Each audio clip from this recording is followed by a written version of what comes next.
है और इस दौरान खासकर फ्लेक्सी कैप फंड में निवेशकों की दिलचस्पी बढ़ी है। गोल्ड ईटीएफ में भी चमक वापस लौटी है।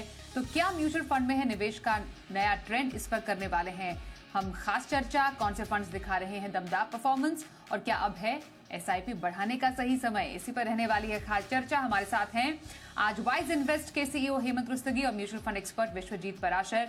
हेमंत जी और विश्वजीत जी, बहुत स्वागत करते हैं आपका हम आज के इस शो में। और इस बार के जो हमने नंबर्स देखे हैं थोड़े सुस्त जरूर है, लेकिन हम ये नहीं कहेंगे कि जोश कुछ कम हुआ है, वो भी इतने वॉलेटाइल मार्केट्स में, इतनी अनसर्टनिटीज के बीच में। और सबसे ज्यादा हाईलाइट हेमंत जी रही एसआईपी नंबर्स की। एक बार फिर से बहुत मामूली गिरावट जरूर आई है, लेकिन अभी भी जो ऐतिहासिक लेवल है 28,000 करोड़, उसके पार एक बार फिर से एसआईपी दर्ज की गई है। तो जब ये वॉलेटिलिटी के बावजूद जब एसआईपी रिटेल निवेशकों की तरफ से आ रही है, तो इस ट्रेंड को हम कैसे समझें? जी स्वाति, आपने बिल्कुल ठीक कहा थी कि नंबर्स बहुत ही इंपॉर्टेंट हैं। हम हमेशा बात करते हैं और जब भी ये नंबर्स आते हैं कि किस तरह का ट्रेंड है, तो जैसे आपने बिल्कुल ठीक कहा कि अगर हम एसआईपी के नंबर्स को देखें, हो सकता है पिछले महीने से अगर मैं कंपेयर करूं तो 1% कम है वहां से। बट अगर मैं जून में जाता हूं या जुलाई मई में जाता हूं, तो आप अभी भी देखिए, आप मई के कंपैरिजन में यहाँ पे जून के कंपैरिजन में इनफैक्ट 1,000 करोड़ ज्यादा है एसआईपी। तो मुझे लगता है कि जो एसआईपी, जो मैं हमेशा कहता हूँ कि एक तरीके से हमारे देश में जो मूवमेंट चला है वो बिल्कुल बरकरार है। इतनी, जैसा आपने बिल्कुल सही कहा, इतनी वॉलेटिलिटी के बावजूद मतलब इन्वेस्टर्स ने अपना जो पूरा कॉन्फिडेंस है वो इक्विटी में रखा है। और इक्विटी, उससे ज्यादा इंपॉर्टेंट ये है कि वो जो डिसिप्लिन तरीके से जो इन्वेस्ट करते आ रहे हैं उसको उन्होंने बरकरार रखा। तो मुझे लगता है ये बहुत ही इंकरेजिंग है। ये बात सही है कि ओवरऑल अगर हम देखें कि इक्विटी में हमको लग रहा है कि थोड़े इनफ्लो जो है वो ओवरऑल पिछले महीने से कम है, बट आई थिंक उसमें भी कोई ज्यादा बिल्कुल घबराने वाली बात नहीं है। ट्रेंड वहां भी बरकरार है, क्योंकि अगर आप मेन कारण देखें तो ये था कि जो सेक्टर और थीमेटिक फंड थे पिछले महीने में, अगस्त के महीने में, वहां पे 7 या 8 एनएफओ थे। तो कुछ जब भी प्रोमिनेंट म्यूचुअल फंड के एनएफओ आते हैं तो वहां पे पैसा ज्यादा होता है। तो आप देखिए, जो कमी थी 9,000 करोड़ की इक्विटी इनफ्लोज में, उसमें से 5,500 करोड़ तो सेक्टर थीमेटिक फंड का ही है। तो बिल्कुल आई थिंक मैं टोटली एग्री करता हूँ और ये नंबर्स मेरे हिसाब से बहुत ही एनकरेजिंग है। और जैसे जैसे हम यहाँ से जाएंगे, जैसे अभी पिछले कुछ दिनों में हमने देखा कि थोड़ी उम्मीद बढ़ रही है कि यूएस के साथ जो टैरिफ का इशू जो है रिजॉल्व होने की पूरी उम्मीद लग रही है अगले कुछ महीनों में। जैसे जैसे स्टेबिलिटी आएगी, जीएसटी कट हुआ है, उसका जो लोग देख रहे हैं कि उसका इम्पैक्ट क्या है, और जैसे जैसे पॉजिटिविटी आती जाएगी, मेरे हिसाब से आई थिंक इस महीने के जो नंबर्स देखेंगे हम अगले महीने की शुरुआत में, तो वो नंबर्स काफी बेहतर दिखेंगे हमें। तो बिल्कुल ट्रेंड बरकरार है। सबसे एनकरेजिंग बात यह है कि निवेशकों का जो भरोसा है म्यूचुअल फंड में, इक्विटी में और डिसिप्लिन अप्रोच में, वो पूरी तरह से बना। बिल्कुल, तो भरोसा बरकरार है। और जो थोड़ा बहुत हम कह सकते हैं कि जो गति है उसमें थोड़ा बहुत अगर धीमी गति हुई है ये, तो कुछ फैक्टर्स जरूर रहे हैं। पर जैसा हेमंत जी ने बहुत ही करेक्टली पॉइंट आउट किया, जीएसटी के जो बेनिफिट्स पास ऑन होंगे, उसके बाद फेस्टिव सीजन के पहले भी जो दिवाली के आसपास या फेस्टिव सीजन के आसपास लोग निवेश करना पसंद करते हैं, तो ये कुछ बड़े फैक्टर्स हो सकते हैं जो एसआईपी ग्रोथ को आगे ड्राइव डेफिनेटली करेंगे। पर इसमें एक इंपॉर्टेंट फैक्टर ये भी देखने लायक है विश्वजीत जी, बीच में काफी ज्यादा कंसर्न हो गया था कि लोग एसआईपी शुरू तो कर रहे हैं लेकिन डिसकंटिन्यू बहुत जल्दी कर रहे हैं। लेकिन पिछले 2-3 महीनों में हमें ये ट्रेंड भी काफी स्टेबल होता हुआ नजर आया है। अराउंड 41 लाख जो एसआईपीज है वो या फिर मैच्योर या फिर डिसकंटिन्यू हुई है। तो क्या समझें कि जो कंटिन्यूएशन जो दर है एसआईपीज की, वो एज कंपेयर टू डिसकंटिन्यूएशन दर काफी ज्यादा आगे से तेजी से बढ़ रही है? बिल्कुल स्वाति जी, अगर हम देखें तो इन्वेस्टर्स ने एक बहुत मेच्योरिटी दिखा रहे हैं, क्योंकि अगर हम देखें पूरा ट्रेंड, अगर हम डाटा को भी देखते हैं तो अगर पिछले महीने से ना कंपेयर करें, क्योंकि वो एक रोबस्ट मंथ था जिसमें बहुत सारे एनएफओस थे, 30,000 करोड़ रुपया उसमें आया था। अदरवाइज अगर रन रेट देखें पिछले 4-5 महीने की, तो ये रन रेट से बेटर परफॉर्मेंस है इस मंथ में। तो इक्विटी में जो इनफ्लो हुआ है, और सिप को भी अगर देखते हैं जो बहुत इंपॉर्टेंट स्ट्रैटेजी है ऐसे वोलेटाइल टाइम्स में मार्केट में एंटर करने के लिए, तो निवेशकों को बहुत अच्छे से समझ में आ गया कि अगर वॉलेटिलिटी से बचना है तो टाइमिंग नहीं करनी है, और SIP is the best strategy, evergreen strategy है। डिसकंटिन्यूएशन भी कम हुआ है। तो हम जैसे बोलते हैं कि आपको सिर्फ जब ही रोकनी है जब आपका कोई गोल नजदीक है, अदरवाइज सिर्फ कंटिन्यू रखनी है चाहे कोई भी मार्केट सिनेरियो हो। तो वो मेरे ख्याल में इन्वेस्टर्स को बहुत अच्छे से ये बात अब समझ में आ गई है, और मुझे ऐसा लगता है कि आगे चल के ये ट्रेंड बढ़ने वाला है, क्योंकि लास्ट मंथ थोड़ा सा जियो पोलिटिकल इश्यूज थे, थोड़ा उसकी वजह से लोगों को थोड़ा सा कंसर्न था। बट जैसे ये जीएसटी की न्यूज है और मुझे लगता है अगले 4-5 महीने पॉजिटिव कंजम्पशन ट्रेंड्स दिखाई देगा इकोनॉमी में, तो ब्रॉडली मुझे लगता है एसआईपी के नंबर यहाँ से बढ़ते हुए नजर आ रहे हैं, क्योंकि ये एक बहुत अच्छा तरीका है जिससे मार्केट अवेयरनेस का पता लगता है कि कितने नए निवेशक हमारे जुड़ रहे हैं। और जो डिसकंटिन्यूएशन वाला जो आपने फैक्टर बोला, बिल्कुल पहले बहुत परेशान करता था, लेकिन अब जिस तरीके से नॉलेज और अवेयरनेस बढ़ रही है, मेच्योरिटी पूरे इकोसिस्टम है, चाहे वो डिस्ट्रीब्यूटर है, एडवाइजर है, या क्लाइंट्स है, कस्टमर्स हैं, मुझे लगता है काफी अच्छा लेवल बढ़ रहा है। उसकी वजह से ट्रेंड आगे बहुत अच्छा इमर्ज होने वाला है। मुझे ऐसा लगता है, मैं बहुत पॉजिटिव हूँ। और ब्रॉडली भी देखें, जो कैटेगरीज है जो कैटेगरीज जो ग्रो हुई है इस महीने, तो लार्ज कैप में ग्रोथ है, फ्लेक्सी कैप में ग्रोथ है, हाइब्रिड फंड्स में ग्रोथ है। तो ये भी एक बहुत अच्छा ट्रेंड दिखाता है कि थीमेटिक फंड्स में नहीं भी ग्रोथ हुई है तो कोई, मुझे लगता है बहुत अच्छी बात है। और ये जो जो करंट फंड्स है, जो स्कीम्स है, जो कैटेगरीज है जो ग्रो कर रही है, वो बिल्कुल मार्केट ट्रेंड के हिसाब से ग्रो कर रही है।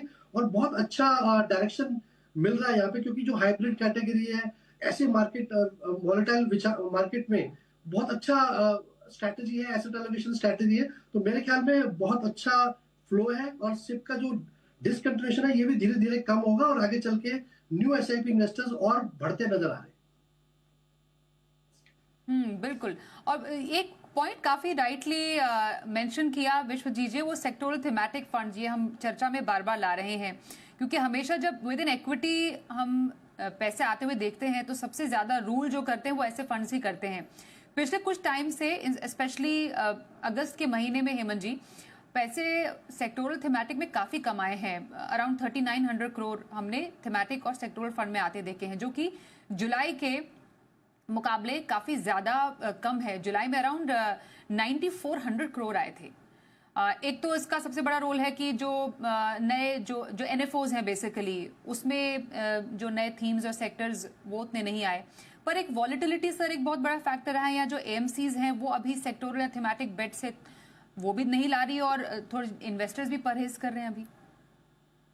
आई थिंक स्वाति, बिल्कुल आपने जैसे सही कहा, और पहले भी हमने इससे बात की इसके बारे में, कि स्पेशली अगर हम सेक्टर थीमेटिक की बात करें तो पिछले महीने में जो ज्यादा पैसा जो आया था, वो तकरीबन ज्यादातर पैसा जो है वो एनएफओ से आया था। और नंबर ऑफ एनएफओ भी अगर आप देखें कि अगस्त के महीने में सिर्फ 2 थे सेक्टर थीमेटिक में, वहां पे पहले 7 एनएफओ थे। और जैसे मैंने पहले भी कहा कि जब कभी बड़े प्रोमिनेंट फंड्स के, म्यूचुअल फंड्स के जब ऐसे फंड आते हैं थीमेटिक सेक्टर, तो वहां पे पैसा, थोड़ी अट्रैक्शन ज्यादा होती है, वहां पे पैसा थोड़ा ज्यादा आता है। और जो हमने डिफरेंस देखा 5,500 करोड़ का, वो मेनली उसकी वजह से है। अदरवाइज आप देखिए कि क्या किया निवेशकों ने, कि चलिए यहाँ तो कम है, मेनली बिकॉज ऑफ के एनएफओस को में जो कम थे वहां पे। बाकी इवन मिड कैप में अगर आप देखें, मिड कैप में अगस्त के महीने में जुलाई से ज्यादा पैसा आया है। ठीक है, कुछ पैसा जो है वो गोल्ड में मूव हुआ है। इनफैक्ट गोल्ड का जो गोल्ड ईटीएफ का जो सब्सक्रिप्शन है वो करीब करीब 74% बढ़ा है। तो देखिए, ओवरऑल जैसे हम बात कर रहे थे कि करीब अगर 9,000 करोड़ का फर्क है इक्विटी एलोकेशन में ओवरऑल, तो ये कहीं ना कहीं वो सेक्टर थीमेटिक फंड की वजह से है, या एनएफओ थोड़े कम है कंपैरेटिवली, कुछ पैसा गोल्ड में मूव हुआ है। तो आई थिंक ब्रॉडली हमारे लिए इंपॉर्टेंट ये देखना है कि इक्विटी में इन्वेस्टर्स का कितना फेथ बना हुआ है। वो बिल्कुल बना हुआ है, और ये तो हमने काफी समय से देखा है कि, और हमने बात भी की इसके बार बार, कभी कभी थोड़ी चिंता भी होती है कि इतना ज्यादा एलोकेशन जो लोग सेक्टर फंड या थीमेटिक में कर रहे हैं वो सही है कि नहीं। बट फैक्ट ये है कि वो मेजर अट्रैक्शन बना हुआ है इन्वेस्टर्स के लिए, और सिर्फ एनएफओ की वजह से इस बार हम कह सकते हैं कम होगा। बट अदरवाइज मुझे लगता है कि काफी अच्छा ब्रॉड बेस्ड, आप देखिए जो जो जो सब्सक्रिप्शन आया है म्यूचुअल फंड के अंदर, वो बना हुआ है, वो एक बहुत ही एनकरेजिंग चीज है। लार्ज कैप में आप देखिए पॉजिटिव है इनफ्लोज, फ्लेक्सी कैप में है, मिड कैप में है, स्मॉल कैप में कम है, बहुत ज्यादा कम नहीं कंपैरेटिवली। तो आई थिंक इन्वेस्टर्स बहुत क्लियर है कि वो अपने पैसे से क्या करना चाहते हैं, सिस्टमेटिकली इन्वेस्ट करना चाहते हैं। और मुझे लगता है, जैसे मैंने पहले भी कहा, कि जैसे जैसे हम सुधार देखेंगे, और जो मेजर कंसर्न है हमारा इस समय पे, क्योंकि इतने सुधारों के बावजूद आप देखिए मार्केट कभी कभी लगता है थोड़ी सबड्यूड है, बिकॉज कहीं ना कहीं थोड़ी क्लैरिटी चाहिए कि जो टैरिफ है यूएस का क्या होगा। और जैसे मैंने कहा कि पिछले कुछ दिनों में उम्मीद बन रही है कि शायद अगले कुछ महीनों में वो होगा। तो और जैसा आपने बिल्कुल सही कहा कि फेस्टिव बाइंग होगी, हमें मार्केट में डेफिनेटली एक दूसरा ट्रेंड मिलेगा, और शायद वो हमें अगले महीने की जो हमारे नंबर्स आएंगे उसके अंदर दिखेगा। बिल्कुल। तो आने वाले टाइम के लिए और ज्यादा पॉजिटिविटी डेफिनेटली हम जो नंबर्स हैं म्यूचुअल फंड के नंबर्स है उसमें जरूर देख सकते हैं। यहाँ पर आपने गोल्ड की बात की, इसको मेंशन करना बेहद जरूरी है। हम गोल्ड की कीमतों को न्यू हाईज छूता हुआ देख रहे हैं विश्वजीत जी, और ये जो रिफ्लेक्शन है हमें गोल्ड ईटीएफ में भी आता हुआ जुलाई के महीने में, अगस्त के महीने में हमने देखा है। अगस्त में हमने देखा गोल्ड ईटीएफ में अराउंड 2190 करोड़ का निवेश आया है, जो कि लगभग 1250 करोड़ था जुलाई के महीने में। तो एक सिग्निफिकेंट जंप है जुलाई के मुकाबले। तो गोल्ड की जो चमक बढ़ी है अगस्त के महीने में through mutual fund, through ETF, इससे ये साफ है कि गोल्ड में लोग निवेश कर रहे हैं, लेकिन एक ऐसे पर्पस से निवेश कर रहे हैं कि पैसे से पैसा वो गोल्ड में भी बनाए। बिल्कुल, देखिए गोल्ड इंडिया वर्ल्ड का सेकंड लार्जेस्ट इंपोर्टर रहा है गोल्ड का। गोल्ड हमारे ट्रेडिशनल इन्वेस्टमेंट्स में भी बहुत ऑस्पिशियस माना जाता है।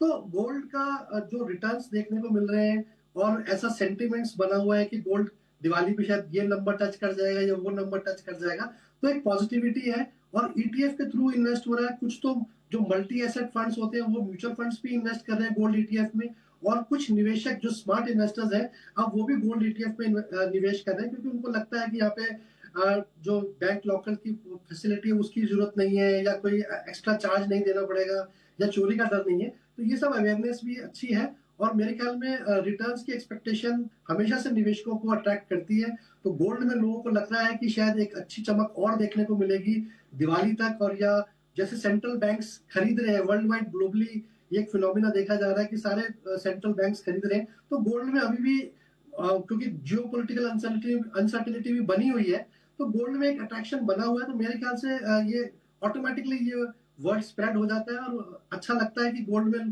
भी अट्रैक्शन यहाँ पे आ रहा है और ईटीएफ के थ्रू आ रहा है। तो मेरे ख्याल में ये भी एक पॉजिटिव ट्रेंड है। और दूसरा, स्वाति, सिल्वर में भी एक अट्रैक्शन है, और सिल्वर में भी काफी पैसा आ रहा है, क्योंकि सिल्वर का इंडस्ट्रियल यूसेज भी है, और ऐसा लगता है कि जो गोल्ड और सिल्वर का रेशियो होना चाहिए वो अभी कम है, तो सिल्वर में भी ग्रोथ देखने को मिल सकती है। तो यहाँ पे भी काफी अट्रैक्शन है, और सिल्वर में भी काफी सिल्वर ईटीएफ्स में भी काफी अट्रैक्शन देखने को मिला है लास्ट मंथ के ट्रेंड में। मुझे ऐसा लगता है ये ट्रेंड अभी थोड़ा कंटिन्यू रहने वाला है। बिल्कुल। और एज यूजुअल हमेशा की तरह एक्विटी फंड में, जैसा आपने राइटली पॉइंट आउट किया था हेमंत जी, फ्लेक्सी कैप फंड ये एक ऐसी कैटेगरी है जो कि एकदम कंसिस्टेंट परफॉर्मर रही है, और इधर उधर कभी नहीं होती है। हमने लगभग 7650 करोड़ का जो पैसा आते हुए जुलाई में भी देखा, और उससे थोड़ा सा 10-20 करोड़ रुपए ज्यादा अगस्त के महीने में भी आए हैं, अराउंड 76-80 करोड़ रुपए फ्लेक्सी कैप में।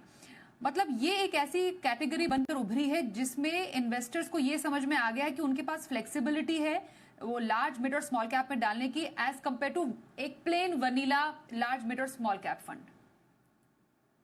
जी बिल्कुल, आई थिंक ये बहुत इंपॉर्टेंट है। देखिए, हमने काफी बार ये भी बात की है कि शायद इन्वेस्टर्स का रुझान जो है वो मिड कैप स्मॉल कैप पे ज्यादा है, और शायद वो लार्ज कैप में कम लगा रहे हैं। मेरे हिसाब से लार्ज कैप का अट्रैक्शन थोड़ा बहुत कम हो सकता है, बट कभी भी उतना कम नहीं हुआ कि वो एक ट्रेंड की बात करें हम उसमें। सिर्फ फर्क ये हुआ है स्वाति अभी के लार्ज कैप में पार्टिसिपेट करने का तरीका निवेशकों ने बदल लिया है। पहले वो प्योर लार्ज कैप फंड में इन्वेस्ट किया करते थे। ऑब्वियसली उन्होंने देखा कि क्योंकि जितने भी ज्यादातर जो फंड है आप देखेंगे लार्ज कैप में, उनमें दो चीजें इंपॉर्टेंट होती है। एक तो ये कि निफ्टी 50 में कितना एलोकेशन है और नेक्स्ट 50 में कितना एलोकेशन है, और ज्यादातर जो पोर्टफोलियो आपको मिलेंगे वो बिल्कुल एक तरीके से हम कह सकते हैं कि मैं ये तो नहीं कहूंगा कि बिल्कुल इंडेक्स फंड जैसे है, बट काफी जो क्लोजली हग करते हैं उसके पोर्टफोलियो को। तो इसके लिए मार्केट को बीट करना बहुत मुश्किल होता है। तो इसीलिए इन्वेस्टर्स ने पिछले कुछ सालों से हमने देखा है फ्लेक्सी कैप में पैसा डालना शुरू किया। उसमें भी दो तरह के फ्लेक्सी कैप फंड है। जो पहले के फंड है उनका ज्यादा जो एलोकेशन है वो लार्ज कैप में है। जो नए कुछ फंड्स आए पिछले कुछ सालों में, वो उनका allocation mid cap small cap में उन फंड से थोड़ा ज्यादा है, या फिर वो लार्ज और मिड कैप कैटेगरी एक बहुत ही इंपॉर्टेंट कैटेगरी बन के आई है, तो उसके थ्रू लार्ज कैप में इन्वेस्ट कर रहे हैं। मल्टी कैप में जब इन्वेस्टर निवेश करते हैं तो वहां भी आप देखिए कम से कम 35, कभी कभी 40% भी लार्ज कैप में आपको देखने को मिलता है। तो ऐसा नहीं है कि उनका रुझान लार्ज कैप से कम हुआ है, सिर्फ फर्क इतना है कि वो अभी उनमें पार्टिसिपेट करने का तरीका डिफरेंट है।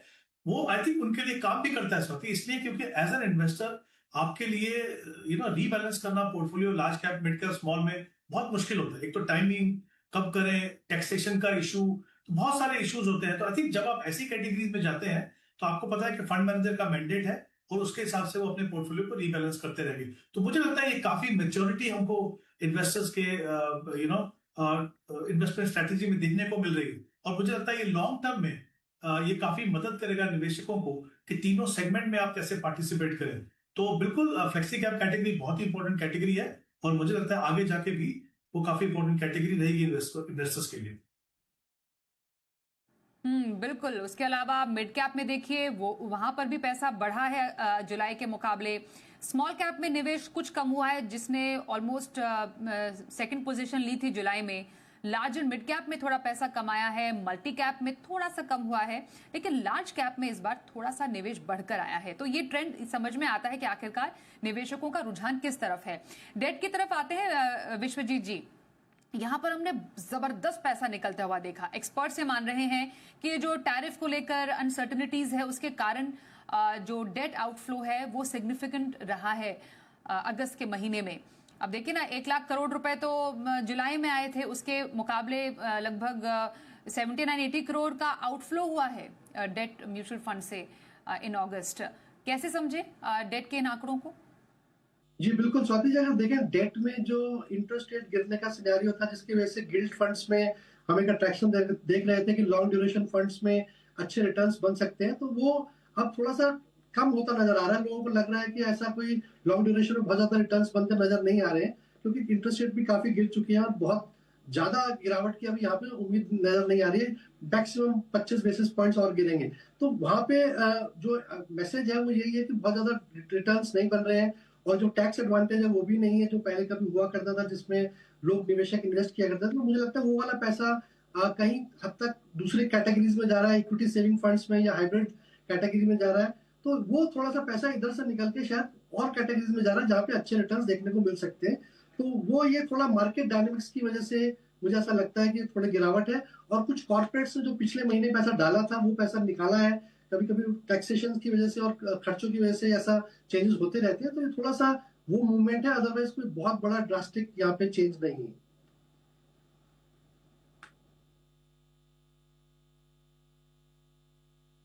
तो ये हमने डेट फंड में निवेश को लेकर पूरा ट्रेंड समझा। एक छोटा ब्रेक अब लेते हैं और ब्रेक के बाद जब वापस लौटेंगे तो करेंगे आज कुछ दर्शकों से भी बातचीत। बने रहिए हमारे साथ।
आइए पहले सवाल की तरफ बढ़ते हैं। राजदीप गुप्ता जी का सवाल हमारे पास आया है। हेमंत जी, ये सवाल आप जरूर अटेम्प्ट कीजिएगा।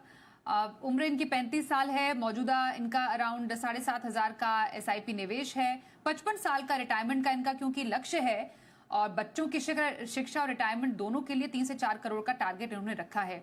लेकिन इसके लिए SIP इन्हें बढ़ानी है 13,000 रुपए से। हर साल 10% का SIP भी जो स्टेपअप है वो भी करेंगे। अभी क्योंकि मौका है, दस्तूर भी है, तो इसलिए ETF गोल्ड या सिल्वर में निवेश को लेकर भी ये काफी ज्यादा उत्सुक है। सर बताइए कैसा लग रहा है इनका पोर्टफोलियो?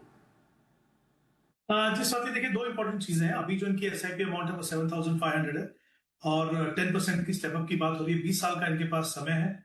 4 करोड़ का इनका टारगेट है और जैसा आपने बिल्कुल सही कहा, ये कह रहे हैं कि अपनी SIP को वो 13,000 तक बढ़ाना चाहते हैं। तो अगर हम 13,000 के SIP मान के चले, 20 साल का समय इनके पास, 12% की रिटर्न अगर हम लेके चले तो करीब करीब 2 करोड़ 60 लाख का कॉर्पस बनेगा। इनका टारगेट जो है वो 4 करोड़ का है। तो जैसे कि आप देख सकते हैं कि गैप है वहां पे करीब 1 करोड़ 40 लाख का। अच्छी बात यह है कि इनके पास समय है, 20 साल का समय है, अच्छी स्ट्रैटेजी है, डिसिप्लिन तरीके से इन्वेस्ट कर रहे हैं, इक्विटी फंड में इन्वेस्ट कर रहे हैं। तो इनको बेसिकली अगर अपने टारगेट तक पहुंचना है तो अपनी SIP को करीब 15% से बढ़ाना होगा। जो स्टेप अप जो अभी 10% से कर रहे हैं उसको 15% से अगर करेंगे तो बिल्कुल मुमकिन है कि वो 12% का रिटर्न अगर मान के चलें तो अपना टारगेट पूरा कर सकेंगे। तो आई थिंक कहीं ना कहीं उनको थोड़ा वहां फोकस करने की जरूरत है।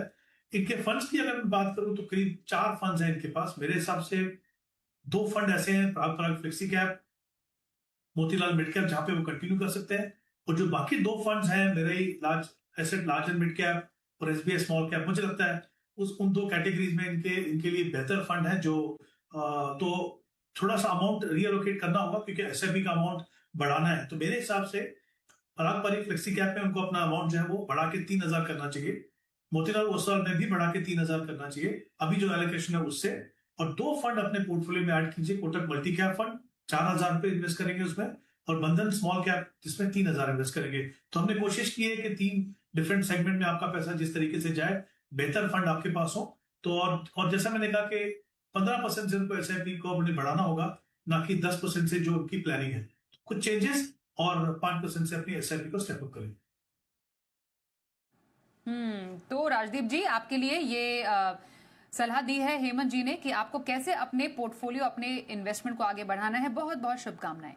आइए हमारे साथ अगले दर्शक है, उनसे बात करते हैं। लवदीप नागर हमारे साथ है। नमस्कार सर, स्वागत करते हैं आपका मनी गुरु में। बताइए, आपने सवाल भेजा, हमसे राय लेना चाह रहे हैं, थोड़ा डिटेल देंगे और कब से इन्वेस्ट कर रहे हैं और क्या टारगेट है आपके? सर मैं हेलो मैम, हेलो मैंने जी 3.5 लाख रुपये ऑलरेडी मेरा इन्वेस्टेड है 14 म्यूचुअल फंड में, जो कि रेगुलर फंड है। वो SIP मैंने स्टॉप कर दिए हैं और मैंने सेम फंड्स में अगेन डायरेक्ट फंड में इन्वेस्टमेंट किया हुआ है। जो फंड्स है Motilal Oswal mid cap fund में 5,000, निपॉन इंडिया निफ्टी 500 मोमेंटम 50 में 5,000, Motilal Oswal large cap and mid cap fund में 3,500, UTI 200 मोमेंटम 30 इंडेक्स फंड में 3,300, क्वांट मल्टी आपके पास एसेट 14 फंड्स है ना लवदीप जी? जी मैम, जी जी यस। हाँ, उसकी डिटेल है हमारे पास। मुझे बस आप ये बताइए टारगेट क्या है आपका और क्या क्या सेट आपने, कितना राशि चाहिए आपको? मैम 2 टारगेट है मेरे। डॉटर की मैरिज के लिए 3 करोड़ और रिटायरमेंट के लिए भी 3 करोड़। इन्वेस्टमेंट ड्यूरेशन है मेरा 50 अच्छा, और वो years। कितने साल के बाद ये गोल आएंगे आपके लाइफ में, थोड़ा क्विकली बताएंगे? 60 के अप्रॉक्स। अभी करंटली मेरी एज 33 है। ओके, बेटी की पढ़ाई के लिए 2 करोड़ आपको चाहिए होंगे लगभग 15-16 साल के बाद? हाँ जी मैम, हाँ जी।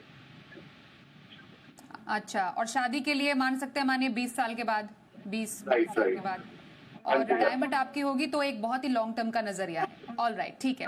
विश्वजीत जी, डिटेल में इनका सवाल आपके पास है, हमने टाइम फ्रेम थोड़ा समझ लिया कि कब चाहिए इनको पैसा। बताइए कैसा पोर्टफोलियो? देखिए नागर साहब, बिल्कुल आपने अच्छे समय पे गोल प्लानिंग कर रखी है, बहुत अच्छी बात है। लेकिन अगर मैं जो गोल्स रखे हैं उनको थोड़ा सा हमें देखना पड़ेगा कि कैसे अचीव होंगे। आपने 3 गोल्स रखे हुए हैं। जैसे एजुकेशन गोल है जो 15 वर्ष के बाद है, जिसमें आपने करीब करीब 2 करोड़ का लक्ष्य रखा हुआ, तो उसके लिए हमें 43,000 रुपए की SIP चाहिए होगी केवल इसी गोल के लिए। और इसके बाद आपके पास 2 गोल और है, बेटी की शादी भी है और आपकी रिटायरमेंट, जिसमें आपने 3-3 करोड़ का गोल रखा हुआ है। उसके लिए आपको 33,000 रुपए की दोनों के लिए अलग से SIP चाहिए। तो करीब करीब 1 लाख रुपए आपको SIP चाहिए हर महीने, तब जाके आप अपने गोल्स के करीब पहुंचेंगे। जहां तक कि आपका पोर्टफोलियो का सवाल है नागर साहब, आपके पास 14-15 फंड्स हैं, तो मेरे ख्याल में वो बहुत ज्यादा है। तो आपको उसको कंसोलिडेट करना पड़ेगा, क्योंकि कहीं ना कहीं आप उन्हीं सेम स्टॉक्स में इन्वेस्ट कर रहे हैं, ओवरलैपिंग है, उसकी वजह से रिटर्न्स में भी कॉम्प्रोमाइज हो सकता है। तो मैं आपको सलाह दूंगा कि आप करीब 7-8 फंड हैं जिसको आप कंटिन्यू रखिए, जिसमें ICICI prudential large cap fund, जिसको मैंने अपने नया फंड सजेस्ट किया है आपके लिए क्योंकि लार्ज कैप फंड नहीं है, और मोतीलाल ओसवाल का मिड कैप फंड, बंधन का स्मॉल कैप फंड, पराग पारी flexi cap fund, SBI Contra fund, Nippon का मल्टी कैप फंड, HDFC का गोल्ड ETF भी आपने लिया हुआ है, उसको भी कंटिन्यू रखना है, और मोतीलाल ओसवाल का लार्जर मिड कैप फंड। तो ये 7-8 फंड आप कंटिन्यू रखें, बाकी सब पे अपनी SIP स्टॉप कर दें, क्योंकि इतने सारे फंड्स को मैनेज करना और ट्रैक करना बहुत मुश्किल है। ये सारी SIP जितनी भी आप कर रहे हैं, इन्हीं 7-8 फंड्स में डिवाइड कर दीजिए, और जो बढ़ाना चाहते हैं वो भी इसी में डिवाइड कर दीजिए। और जो पैसा आपने रखा हुआ था रेगुलर फंड्स में, जो आपको लग रहा है कि बहुत ज्यादा एक्सपेंस रेशियो है, तो वो अगर एग्जिट लोड से पास हो चुका है, 1 साल करीब हो चुका है, और आपको कैपिटल गेन आपने चेक कर लिया है, तो आप उस पैसे को निकाल कर इन्हीं फंड्स में आप निवेश कर सकते हैं। तो मेरे ख्याल में इन्हीं 8 फंड्स पे अपना पोर्टफोलियो को बनाएं और नए फंड्स ऐड ना करें। ये पर्याप्त पोर्टफोलियो है, और SIP अमाउंट जितनी बढ़ा सकते हैं उतना अच्छा है, तभी आप अपने गोल के करीब पहुंचेंगे। उसके लिए, अपने गोल्स के लिए बहुत बहुत शुभकामनाएं। ओके, तो लवदीप जी, आपको मिल गई सलाह आपके पोर्टफोलियो पर, और हम धन्यवाद करेंगे हमारे दोनों एक्सपर्ट्स का, विश्वजीत जी और हेमंत जी, हमारे साथ आज के शो में शामिल होने के लिए। एक छोटा ब्रेक यहां पर लेते हैं, आप देखते रहिए जी बिजनेस।